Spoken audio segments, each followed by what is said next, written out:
तिरुपती बालाजीला गोविंदा हे नाव कसे पडले जाणून घ्या. सुंदर कथा. गोविंदा गोविंदा. तिरुपती बालाजी यांना गोविंदा म्हणून का संबोधले जाते याबद्दलची एक विस्मयकारक आणि अतिशय मनोरंजक अशी गोष्ट आजच्या व्हिडिओमध्ये आणलेली आहे, तरी व्हिडिओ पूर्ण नक्की ऐका. महालक्ष्मीच्या शोधात भगवान विष्णू जेव्हा भूलोकात आले तेव्हा एक सुंदर घटना घडली. जेव्हा त्यांनी भूलोकात प्रवेश केला तेव्हा त्यांना तहान आणि भूक यासारखे मानवी गुण मिळाले.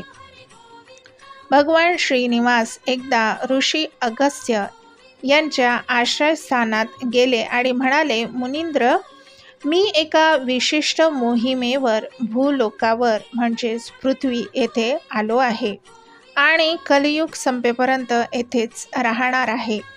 मला गाईचे दूध खूप